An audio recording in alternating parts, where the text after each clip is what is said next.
Hey, what's going on, everyone? This is the Community Pod, and I am your host, Lester Class. Each and every episode is going to be filled with amazing stories from amazing people. You will hear the different journeys people went through, or are still going through, to be able to do what they love. From the failures to the successes and everything in between. This is a place to get to know the person behind their passion, because people only get to see the successes and not what it took to get there. If this is your first time tuning in, please subscribe and leave a review if you love the content. Now finally, I would love to welcome you to the Community Pod.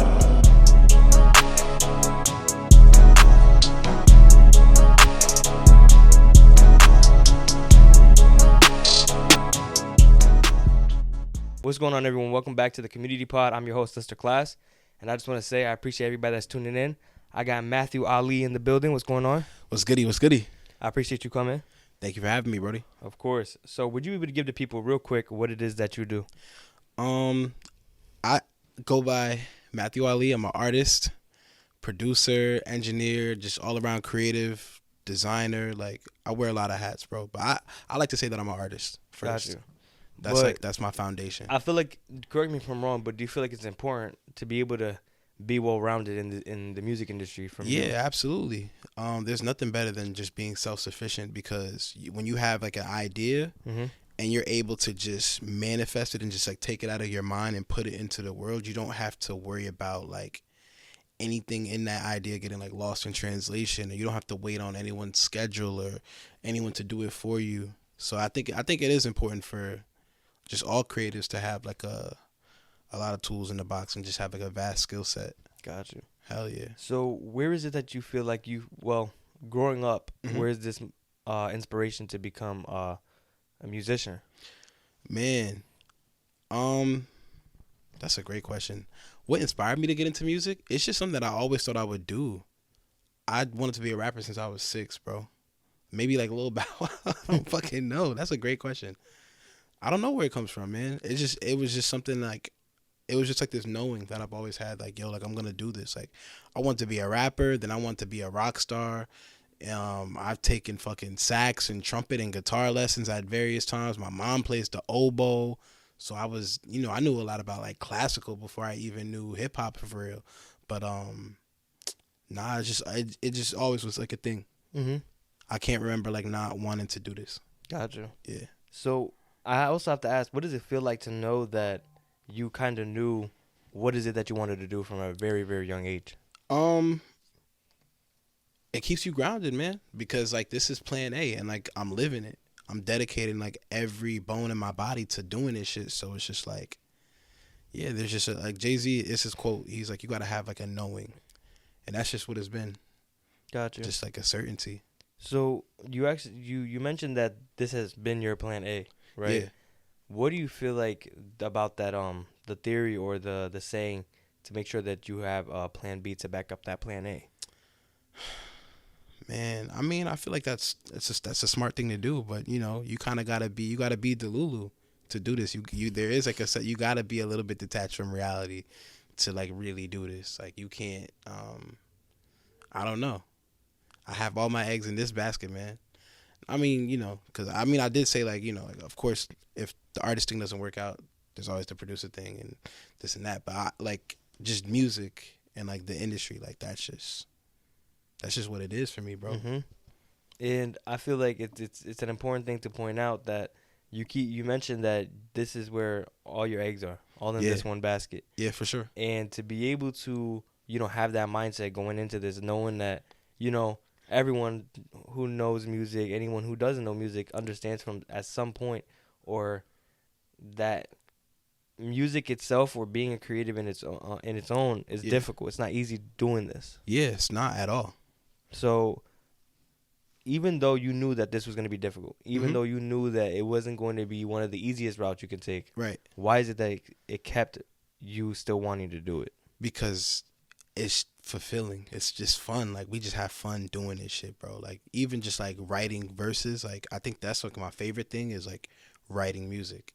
Like out of anything, that it gives me a rush, or like just that feeling when like a song just like comes to you in your mind, like that burst of like inspiration. Like I live for that, bro. And then performing is another thing. Like there's just so many pieces of it that make you want to just keep going and keep growing. Yeah. And then of course touching people with the music, with the product, you know what I'm saying, and hearing that feedback in real time, and like I never take it for granted when someone, it could be like a small thing, like, oh, this is fire, like any type of response from anyone. The fact that anyone cares about anything that we got going on, like, is really humbling, and just like, you know what I'm saying, who wouldn't? I love doing this shit. And I think it has a lot to do with the fact that I feel like whether that's performing or being in the studio, or someone hearing your song, or a piece of work that you worked on, it's about that adrenaline rush. Yeah, that it's just it's got a you euphoric pumping. feeling for sure. Like, why do you say euphoric? That's just, man, it's indescribable, bro. Like I love, like, so I did a show August 8th at Baby's Alright, and normally sometimes I'll take a few shots of Henny before a show, like depending on what it is, or you know what I'm saying. But like that one, I was completely of sober mind, and I got to just like live in that moment. And I'm telling you, that show went from like 8 p.m. to like 1 a.m. and just the entire time I was on a high, bro, just like floating through that motherfucker, bro. And I live for days like that. But it's like that. It could be like that in the studio too. Of course, there's days where it's hard work, but there's days where like that verse just come to you and just, yeah, bro. And it's euphoric. I feel like that's the best way to describe it. So what I do want to ask, Ray, is because obviously you didn't, at 6 years old, you knew what you wanted to do, which was become a musician. Yeah. But you didn't go. You were in 6 and going, I want to be a musician, and then the next day you're in the studio. That's not how it works. Of course. So you had this dream. How long did it take for you to actually finally get either studio time or your own equipment? So that's funny. I'll tell you the exact story. I was in middle school in 7th grade, and I had a friend named Muji, right? And he was also like a rapper and shit. Like I considered myself a rapper at the time, but I had never like really like recorded anything. Other than like stuff like on my grandma's like laptop on GarageBand and shit. I had never like really like made a song or made a beat yet. And I told him like, oh, come to my crib, like I have a studio. But I was lying to him. I had like a mic, but I didn't even have an interface. I didn't know how to plug that shit in. I didn't really have shit. I just wanted to, have friends and shit that were into music.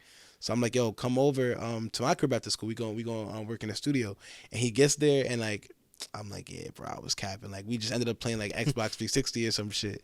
And he was like, he was kind of like bummed or whatever. But I'm like, damn, like now, like I can't be lying to niggas. Like I gotta really get like equipment and shit. So I probably already had like a MacBook or like a Dell laptop, maybe. I don't remember what fucking computer I had. But I begged my mom to buy me a microphone. That was my first mic. It was a Samsung USB mic. It was like the Samsung C01U, I think. I don't know. Google that shit. That's probably wrong. But I had a Samsung USB mic. I did not know anything about mixing.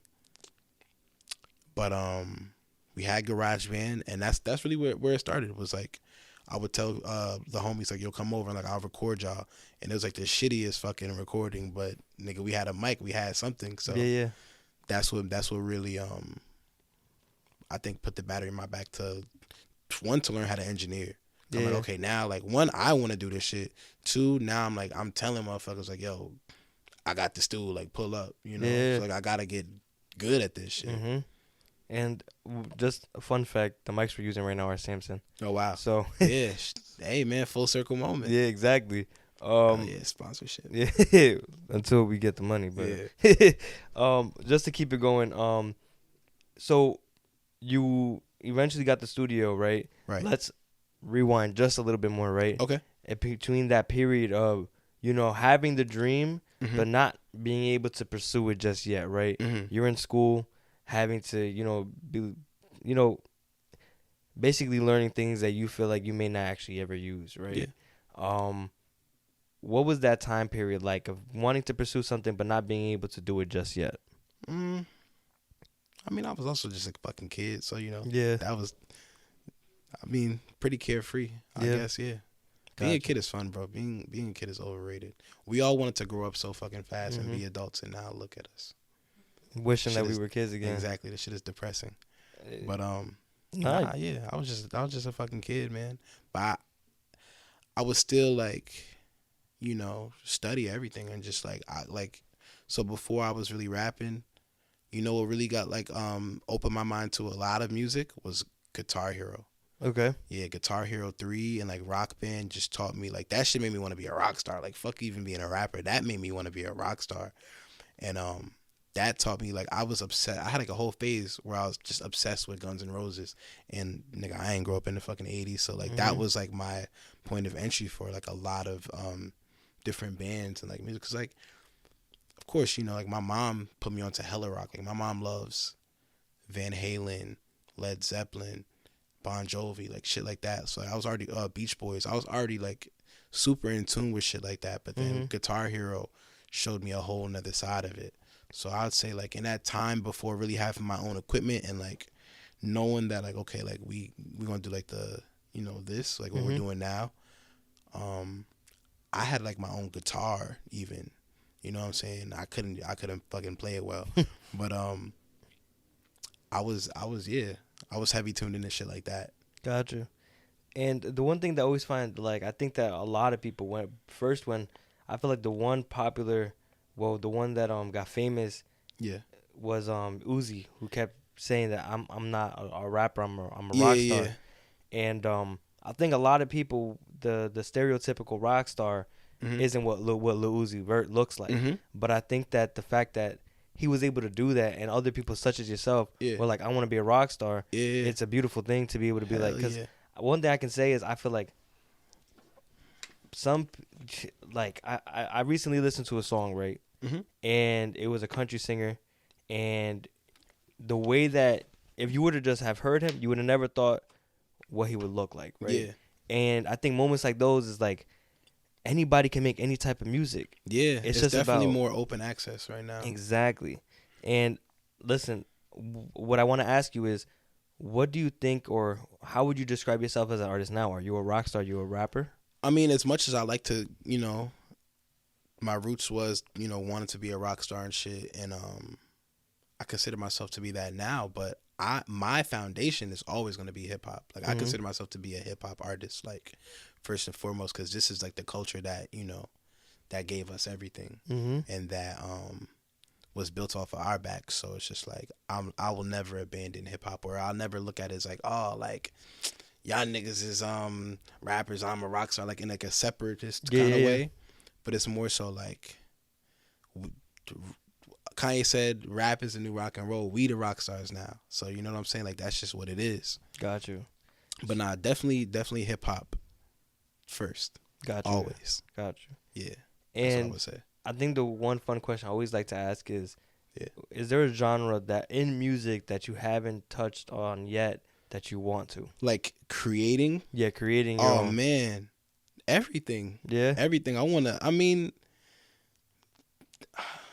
Like right now? Yeah, right now if like yeah, 'cause I feel like as far as my camp goes, I'm pretty on the like experimental side of things. Like I feel like I play with like a lot of different sounds.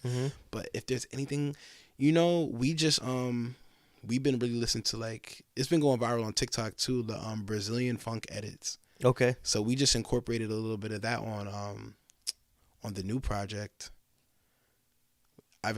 We got some Afrobeat vibes on there. Like there's like shit that that I previously haven't done. I don't know. There's nothing that's really like on my list. I kind of just do it. Like, I don't really have like a little short list of sounds or whatever. It's just like whatever inspires us in that moment, we're gonna just go for it. I gotta say, there is no planning or waiting. The Brazilian funk. Yeah. I'm already interested, right? Yeah. like the fact that like I just love the way that I think artists in general, their creativity is tremendous. Like there is no limits to you as an artist, for sure. And there's so many different doors to be opened. There's so many different things you want to do, and some people don't like to open those. They like to stay in what they're doing and what they know they're good at. But I think experimental, like you said, being experimental is so important to be, especially being an artist. That's, the most important thing for me. Like experimentation is like a byproduct of just progressiveness, just progression in general. Like all I care about is that we're treading new ground, or just giving you a feeling that you didn't feel on the last project or the last single and shit. So like that's all I care about. So like, you know, whatever it takes to get to that point. And sometimes that is experimenting. Sometimes just collaborating with a different producer, different artist, getting to a different environment. As long as it feels like we're moving forward, like that's all I care about.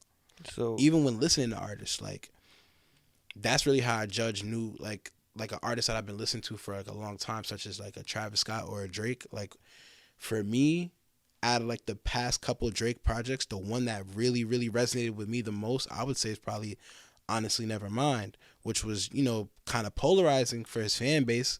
But like for a nigga like me, that's what I'm looking for. Like that next feeling, that next frontier of whatever it is for that artist. That's what I want. That's what I want to tap into. Yeah. And I think that you bring up a great point because a lot of people were hating on that album. Yeah. And I think that what a lot of people didn't realize is this album wasn't made to be the same. Yeah. It was made to be different. It wasn't made to just satisfy his go-to demographic and just so he could just, you know, do a money grab. Nah, bro. Like that nigga, he had a artistic statement to make and they committed to that motherfucker from top to bottom. It was mad cohesive. And it was fresh. Like, yeah, we've heard like house music and shit like that from Drake before, so it's not like it was completely like foreign or out of left field for him. But to commit to an entire project with that type of sound, and then of course like there's definitely shit on there that he never made. Like there was no Drake song like Massive before that project,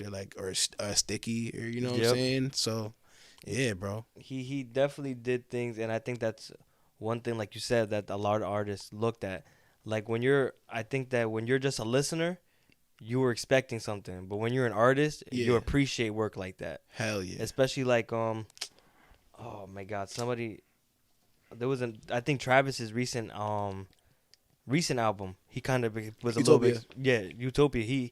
I feel like he was a little bit experimental on that album too. For sure. I think that just an artist in general, I think it's very important to be experimental and try go new at things, everything. Yeah. You gotta push the limits and the boundaries of your creativity. Otherwise, you'll be stagnant. And you'll just be, you know.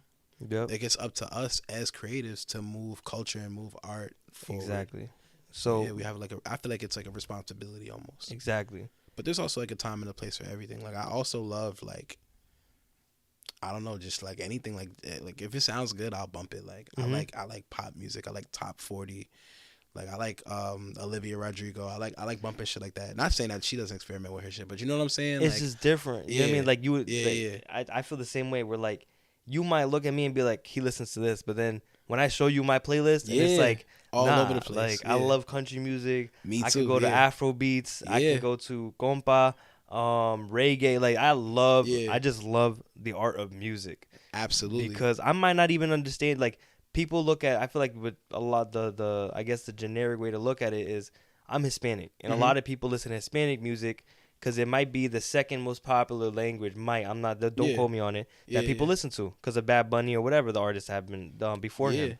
But there's songs I don't listen to that aren't in English or Spanish. I can't even tell you what language they're in. Like I just listen to it and I'm just like, it's kind of hard. Feeling. Like, it's you know a what feeling. I mean? That's what it's about. It's a feeling. Exactly. What I do want to ask you, right, is because of the fact that you do a bunch of things when it comes to making music, whether that's being the artist or being the engineer, what do you feel like is your favorite thing to do? Be an artist or the engineer? Definitely the artist side of it. Yeah. Like whether it's writing, performing, recording, like that's my shit. Got you. Hell yeah. And what is it about being an engineer that makes it so different from being an artist? I mean, when I'm an engineer, there's an art to engineering too, for sure, but I'm more on like a technical, like it's like a different mindset that I'm going into. Like I'm making, like you were doing earlier, I'm checking to see if levels are right. I'm worried about EQ. I'm worried about just like the technical aspects of things. And then it's just like, okay, when I step back and I listen to it, because like I'll engineer myself or engineer the bros, but like when I listen to music with that artist mind, it's just, you know what I'm saying, I'm more concerned with like nuance and feeling and vibration and shit like that, rather than like, does this one audio, does this shit clip, like, you know what I'm saying? I don't know, caring about that shit when I'm in my car. I'm just enjoying, you know. I know, and then so I think the artist side. I ain't mean to cut you off. But No, I think you're the good. artist side just deals more with like joy. Yeah. And the engineering side's more I technical aspect. Would you correct me if I'm wrong? You can tell me if I'm wrong.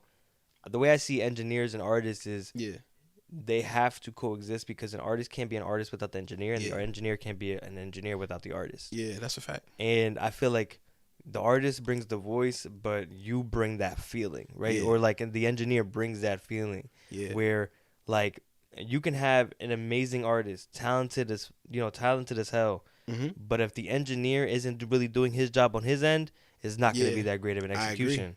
So I just think that like I think the art of music and the art of like just producing it is an amazing thing. That's what I was gonna say next. I think if anything, I'm even more of a producer. Like I'd say like for like if I were to make a hierarchy, it's like artist, producer, engineer. Well, I would put engineer. I probably engineer more. I engineer a lot actually, because like I engineer like. There was a time for like me and my collective where I was the sole engineer. Now most of the guys engineer themselves, and so like now I'm more so supplement or like engineer like different stuff for like really myself. Yeah. Like anything that I do, I record myself. Gotcha. 9 times out of 10, unless we're like like if we're like Quad Studios or some shit, they have engineers there for that purpose. But I don't know. Maybe I can't rank everything, but I would say definitely artist and then producer. That's like my next bag, I would say. Gotcha. That I love doing the most. Gotcha. And if you had to pick between doing performances or I guess studio, because they're both very important things. Absolutely. But what is one thing that you enjoy? Performance, man. The performance and just bro, feeling that love in real time, bro. Even bombing a show, like even not doing good, is still like you learn. You know what I'm saying? Or just being up there. I feel like that's who I really am. You know? Like that is what I live for, is being up there on the stage for sure. And the one question that always comes up is because this podcast is based around doing what you love to do, right? Hell yeah. Why do you feel like it's important to do something that makes you feel the way that you feel, which is happy, in love, basically in love with what it is that you're doing? Because, nigga, existence is pain, nigga. The earth sucks. So if you have something that you know that you love to do, why would you spend all your time doing anything else, bro? Why? Exactly. Yeah. And it's easier said than done for a lot of people, especially because of just like fear. You might be passionate about something, but at the same time afraid to chase it or not have the means to fully dedicate yourself to it, which is, realistic, but life is too short, bro. I feel like everyone, you gotta make space for the shit that inspires you and that you love. Exactly. Hell yeah. Other than that, right, I do want to get into the aspect when it comes to you and your life, right? Yeah. So, how old do you now, if you don't mind me asking? I'm 26. 26? Yeah. Okay. And when do you feel 30. Like...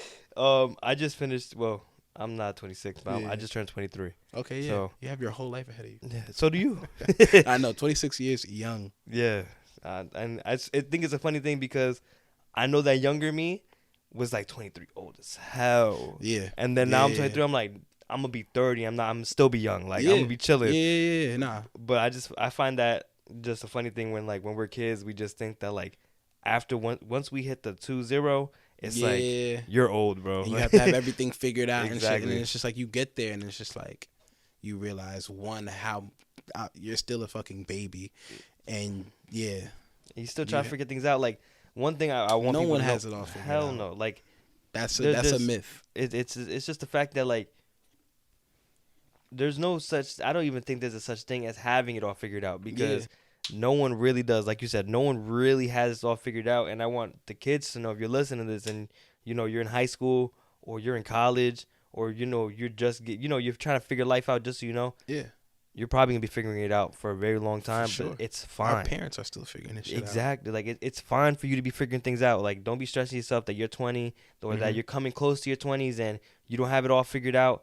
I promise you, like I had to learn to accept the fact that like I'm exactly where I'm supposed to be. Like I might not have everything together, but it's supposed to be like that. I really resonate with that. Yeah, cause I think that's really how it is. Yeah, because it'd be confusing. Like you be battling within yourself. Like, am I doing a good job? Am I supposed to be where I'm supposed to be at? And it's like I am. Like I gotta stop worrying so much about the things that are out of my control and worry about the things that I can control for right now, and just be happy with who I am now and just figure things out. And I think a lot of people should take that into consideration. Where stop judging yourself and appreciate what you got going on. Yeah. But just to move on and talk about you as you doing what you do. What do you feel like is one of your favorite moments in this whole entire music career? Man, I would say my two favorite moments both happened this year. One was the release party. So I dropped a project in June called Antisocial Butterfly 2. And just the release party for that shit, like, man, I'm just getting chills thinking about that shit. But that was like graduating or some shit. Like that was like a core memory because I had taken a high, like I had dropped, I've dropped projects with the collective. So we have a collective called MHPG Sound, and I've put out albums with them over the past couple years and shit. And of course I've done like work with Cash Cobain and just different artists. But like as far as my solo projects, that was my first solo project in 3 years, and it's just like, nigga, the shit that I went through just mentally, emotionally, and artistically just to like get that shit out into the world. And then to have the release party, which was my first time headlining an event in New York City, and then have that shit be packed out. I'm telling you, like, because when I first came to the spot, I got there like, the doors open at 10, I got there at like 11, shit was like empty. I had like a panic attack. I'm like, bro, like y'all have to like take me away. Like, so I hopped back in the Suburban, and then we like drove and like went to the deli and like, you know what I'm saying, took our sweet time or whatever. I came back maybe an hour later. That motherfucker was packed, bro. And it's just like, it's an overwhelming emotion because it's just like people came out their crib. People drove from Jersey to New York or took Ubers, took the train to come see what we had going on, bro. You know what I'm saying? It's just like, I'll never take that for granted because, nigga, it wasn't always like that. I mean, the last release event that I did before that was in 2020, and it was like in a outdoor setting, we had like a picnic to celebrate my album release before that, and it's just like 30 people showed up. Granted, I'm thankful for all 30 of those people, but it used to be 30 people, and then to have it be 300 when, you know what I'm saying, niggas could have just forgot about me. You know what I'm saying? Like, motherfuckers could have not fucked with me. That's my first shit in 3 years. I mean, I'm in a market where like I'm an out of towner. I'm from Jersey, so to have that space in Brooklyn just like that, and then people really like the album, that was even better. So that was one of my favorite moments. And then my second favorite moment, which is also this year, was headlining my first show. So that was my first headlining event, was the party. But my first headline show ever in life was Brooklyn, Baby's Alright. And that was like something that I had just told myself that I would always do. Like, I would drop Antisocial Butterfly 2, and then we're gonna pack out Baby's Alright. And we did that shit, man. And we did that shit. I think I accidentally like missed 2 songs on my set list just cause like the just being on stage was like, I don't know, like I was having like an out of body experience up there. But I'll still go outside. Like, I'll go to like a random party and someone who will just come up to me like, yo, like I went to your show. Like, they might not even have known. It was, bro, I had a line outside the door and I went outside to the line, and like the girls that was in the front of the line was like, oh, who are you? I'm like, yo, that's like hilarious. Like, oh no, I'm Matthew Ali. Like, you're gonna know tonight. But motherfuckers will still come up to me and be like, yo, like that show was incredible. Like, da da da da. Like, I could see your passion, your drive, like shit like that. That's what I live for, bro. So that was just my favorite moment because I got to one, it was like a goal for me to do that, but two, I got to show people like a piece of my world, like a piece of my creative mind. You know what I'm saying? Because like it's one thing for them to listen to the music on their own, but to experiencing it in a setting where like I'm curating the lighting. We did live edits of damn near every song on the set list was like a new version of like the beat, whether we added new instrumentation or like just extended outros or intros or whatever. So like to have people experience it in that type of setting, and then also resonate with it, like that was super special. Got you. Hell yeah. And I feel like when it comes to like stuff like that, those moments, do you feel like younger you would ever believe that you were able to do the things that you've been able to do? I think that nigga mind would be blown, but I'm sure he knew. You to some extent. Would you? I used to sit in high school and draw. It'd be me. He's my manager now, but he's also a rapper. His name is Trizzy. It'd be me and Trizzy in social studies class, and we just be drawing tour stages and drawing set lists and drawing. You know what I'm saying? Yeah. That was what it was for us. So. And I think younger me would be happy as hell. I think he knew, man. Got you. I think he knew. And I just think like when you accomplish things like that, you make the inner child in you like excited, like just so proud of everything that you've been able to do. And I just think that it's a beautiful thing when you can finally look and be like, damn, like little Matthew Ali, you know what I mean? Like we did it. We did it together. Yeah. How would you explain that moment when you like finished those events and you were finally like, damn. Yeah. Like living I wanted to cry, but I was just too, a nigga like me, I run off no sleep and just fucking all Adderall and shit. So like I was too like, even after the fucking, so that's another good question. After the fucking listening party, we went immediately to the studio. Like literally, I was in the party before I left, calling the engineer like, "Yo, like, do y'all have time?" It's a studio that I love going to. It's called Acosta Park. It's in Manhattan. I don't know what neighborhood it's in. Gotcha. But I didn't even fucking like. I'm processing everything like in there, like just seeing shit on Instagram, people like tagging and like showing videos and shit. But I like it was kind of like a motherfucker win a championship and then immediately goes to the gym. Like it was like one of those. But with the concert, which was August, that I celebrated after. We went to another one of my favorite places. We went to Alligator Lounge in Brooklyn, which is like, I guess it's kind of like a dive bar. So basically Alligator Lounge is it's a bar, right? They have karaoke in the back, and they have like skee ball and a couple games. Got pool table, of course, cheap ass drinks. But what they really got is for every cocktail you buy, every drink you buy, you get a free personal pizza. So I brought all the gangsters, I brought all the slizzies, and we went to Alligator Lounge, which is like funny because like that's like a place that like I feel like most of my friends wouldn't go. But that was cool to be in my favorite place with my favorite people and just live in that moment after that show. And I think one thing that I do want to ask, right, is a lot of people would. I don't even know if I successfully answered the question. No, you did. I think I'm a scatterbrain, bro. Nah, you did. You answered the question. The one thing I do want to ask is, you mentioned that at the very end of that answer is that you were able to sit there in a favorite moment with your favorite people, right? Yeah. In a place that they wouldn't even normally be. Like, it was super cool. Exactly. We also went bowling that night, too. And just to sum up what I want to ask you is, a lot of people, they have a hard time finding the people they feel comfortable or they feel like they can relate to around them. Yeah. Or maybe even doing the same things as them. What does it feel like to have finally found people that you resonate with? Yeah. I mean, for me, for the most part, it's been the same niggas for 10 years. So, like, we've been locked in and just, you know what I'm saying? Yeah. Because we started this shit together. But for the people who came into my life more recently, like Burke and Jiggy so they're two producers. They executive produced my live show, and then they're also executive producing me and Vontae the Singer's album.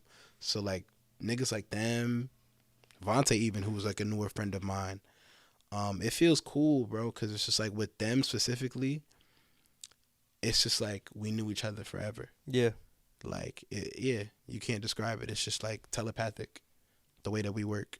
And what advice would you give to people out there when it comes to, you know, finding people that relate to them or that they feel comfortable around? Man.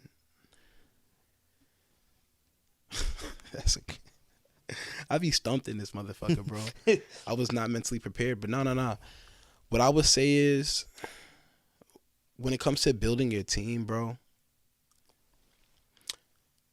like the way I do it, because like typically in most situations, like most teams that I'm on, I'm the leader, but you gotta just surround yourself with people that you would let lead.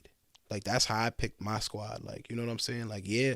So I got like my team right now, and like I'm creative directing this vision or whatever, but it's just like I got a nigga like Jiggy in my corner. He's a producer, and when my hands are full with a bunch of projects, I can trust that nigga to lead the rest of shit that I can't even oversee. So just damn, I guess to sum it up, motherfuckers that you could trust.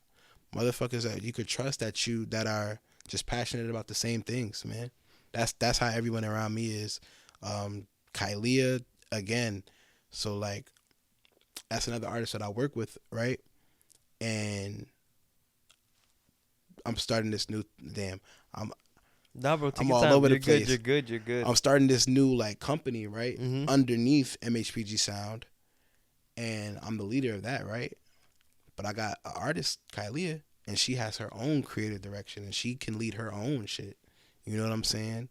So just people like that. That's what I like to work with. That's what I like to surround myself with. You like surrounding yourself with leaders, and in the case that you don't strong-minded creatives. Exactly. Yeah. Just to go on to the fact that like this entire pod, right? You've talked about the fact of how passionate you are about what you do, and I think it's so important. I would love for you to give us some advice on, if possible, why do you feel like it's so important to be so committed to something? I mean, there's people that aren't, you know, and more power to them. But I just feel like it's all or nothing, you know? And I'm not really too big into like the business side of things. As much as like a CEO, businessman, as you know, whatever I can be, that's kind of like out of necessity. What I really am is a creative, bro. And true, like real, like creativity, it just comes from within and just comes, you know what I'm saying? It's a feeling, there's nuance, it's a knowing. So it's just like,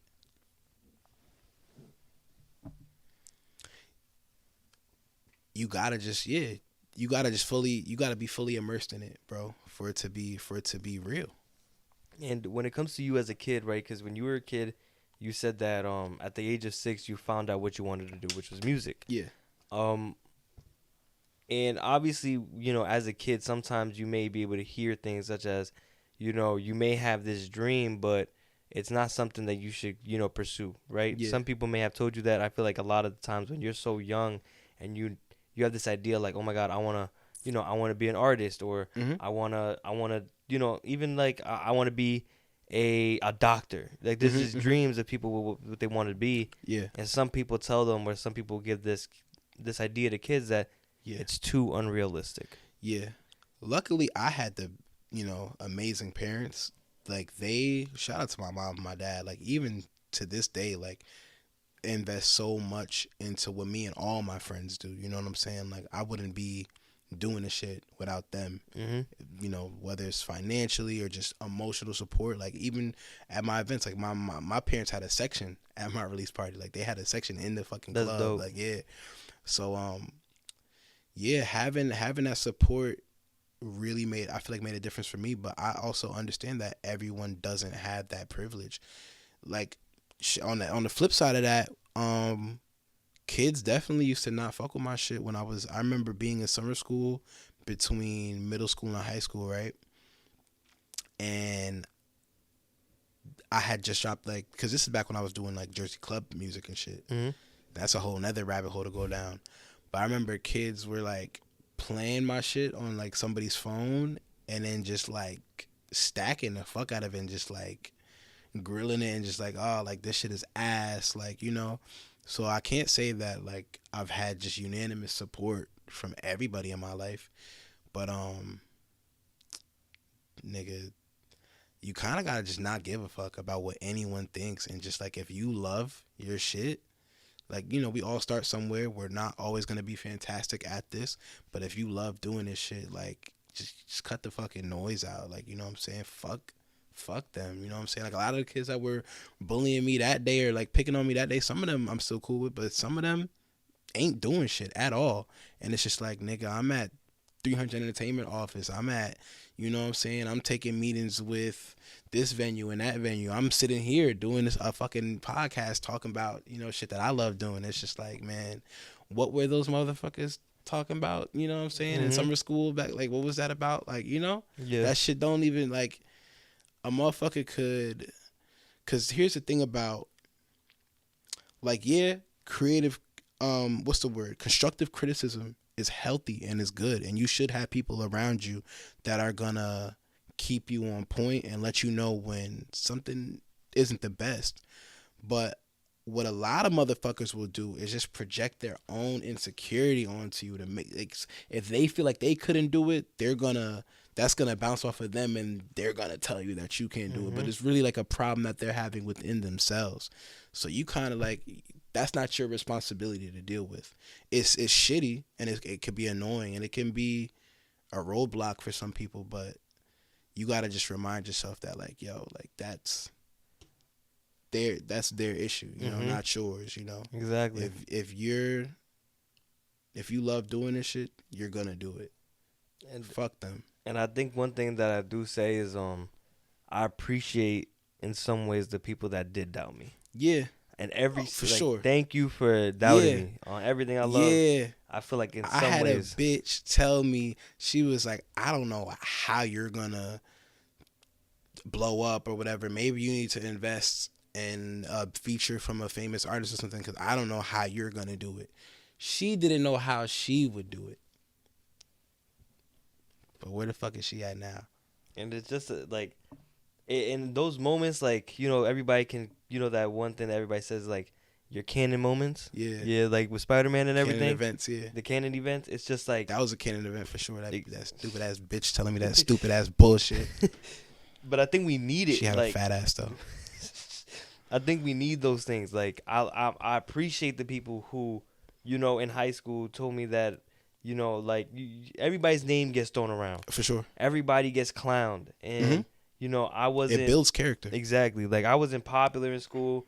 But at the end of the day, like, I knew what I wanted to do in my life, and no one saw that in me. Yeah. Everybody saw me as, you know, somebody who's here, and, you know, they're going to do what they want to do with their life, and what is he going to do? No, I don't even know if I could tell you I picture myself doing what I'm doing right now. Yeah. But the point of the point I'm making is, I've had plenty of people look at me, and I have plenty of people now who know about my podcast, who I knew personally, and that I thought would, you know, mess with what I got going on here, and they don't. Yeah. And I wouldn't want it any other way. Because if you're watching this now and you're showing support from behind the scenes, just so you know, I see you and I appreciate you doubting me. Because I'm going to promise you, when I'm up there and you try to hit me, you ain't never going to hear a response. I promise you that. And that's the part right there. And I think that everybody, when you're chasing your dream and you're doing everything you can to make it, and there's people telling you can't, I promise you the best feeling in the world is knowing that you did what they thought you couldn't, all because you believed in it. Yeah. You just got to believe, bro. You got to believe in everything that you do in life, for real. Absolutely. But before we go ahead, because we are getting close to the end. Okay. What I do want to ask is, what is it that... No. Matter of fact, I want to change that question. What is your ultimate goal with all of this? Yeah. I don't know if I necessarily have like an ultimate goal. I have ultimate goals. Okay. But like one thing that I definitely care about is just, we spoke about the concept of your inner child earlier. A big thing for me, like, I was not the most popular, like the coolest kid in school. You know what I'm saying? I didn't play sports. I didn't get bitches. I mean, I had my fair share of like girlfriends and shit, but like I wasn't, you know what I'm saying? Yeah, that's I wasn't, yeah, I wasn't that guy, I guess. Mm-hmm. I am that guy, but you know what I'm saying? You know what I'm trying to say. Yeah. I was the motherfucker who was in the library after school making beats and just going home and working on this shit. And when motherfuckers was at the football game, I was in the crib in the studio. When motherfuckers was at parties, I wasn't even getting invited to all the cool parties. I was doing this. You know what I'm saying? So like the kid who's out there, who's weird, who doesn't necessarily fit in, that's who I want to inspire and empower, because that's going to be the next, you know what I'm saying, Drake, Kanye West, the next Cash Cobain, the next Matthew Ali. Like, that's who, you know what I'm saying, that's who I do this shit for. Got you. Yeah. So, this is the end of the pod. I'm going to go ahead and ask my ending questions. Right. Before I go ahead and do that, is there anything that you feel like that you wanted me to ask that I didn't? Nah, man, this was refreshing, because nigga, how many interviews? Yo, what's your top 5 rappers? You know what I'm saying? Yeah. Like, nah, this was just a dope, genuine conversation, bro. I appreciate that. Yeah, I'm on your timing, so. All right, cool. So I want to ask is, what is it that wakes you up in the morning, maybe even keeps you up at night to do what you're doing? Knowing what this shit is gonna be like, and knowing how life changing it's gonna be. Yeah. Gotcha. All right. Yeah. What is a message that you would give to your future self? To my future self? Yeah, they're sitting here watching this a few years down the line. Mm-hmm. Take care of yourself. Take better care of yourself. I don't sleep enough.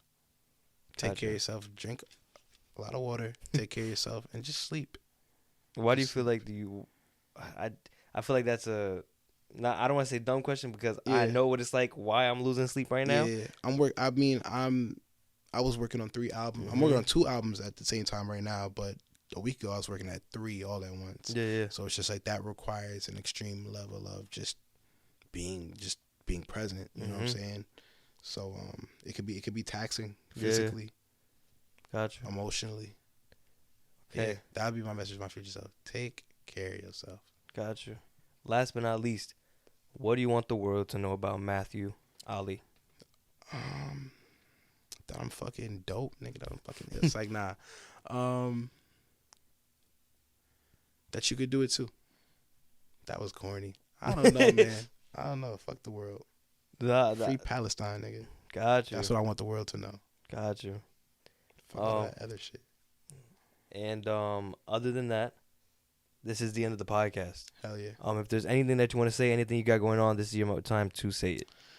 Got me and Vontae the Singer dropping this month, and I'm dropping an album with On the Radar, executive producing album On the Radar. So I got me and Vontae, that's, me and him both as artists, and then as a producer, I'm executive producing this album with On the Radar.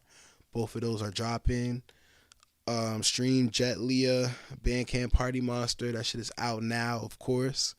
And yeah, MHPG Sound or Drown. MHPG Sound forever, man. Gotcha. Shout out to all the Slizzies. Yeah. So, what is a Slizzy? The Slizzies? Yeah, what is this? Like, as far as like the collective, or like, what do you mean? Like, is this I might be out of touch. It's a movement. It's a movement and it's a lifestyle. Okay. It's both at the same time. Gotcha. Yeah. Am I Slizzy? You could be Slizzy. You gotta move Slizzy first though. Gotcha. You gotta come outside and move Slizzy. Gotcha. Yeah. All right. So this is the end of the podcast. I just want to say I appreciate you, Matthew, for popping out. It means the world for you to be here. Man, this was fun as hell. I appreciate that. This is the first like human interaction. Nah. I've had like the team has been to the crib, but like this is like my first time like being out and being social in a couple of days, because I've been working. Like I told you, music. I work for several hours, play Spider-Man for an hour, take a nap, wake back up, back to Logic Pro 10, then back to the PS5, then back to bed. It's just like been like a constant cycle for like 5 days. Gotcha. So like this is like refreshing. I appreciate that. Hell yeah. So for the people that's sitting at home watching on YouTube, I appreciate everybody that's tuned in. If you're here for Matthew, go ahead. This is Matthew's time. If you are here and you're new here, I appreciate you for tuning in. Go check out Matthew Ali. He's got a new project coming out very, very soon. Yes. Also, if you're watching on YouTube, please subscribe, leave a like, comment, let me know your favorite part, and put on post notifications so you never miss a future episode.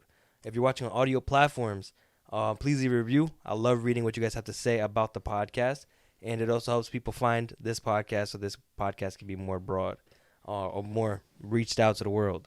But I appreciate everybody that's tuning in from audio platforms. I got to say that again because when I tell you I have listeners all over the world, I have listeners all over the world. It's kind of crazy. That's incredible. Shout out, my biggest right now, I think, viewership is in South Africa.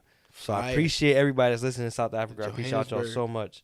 Other than that, this is the Community Pod, and we are out. Peace.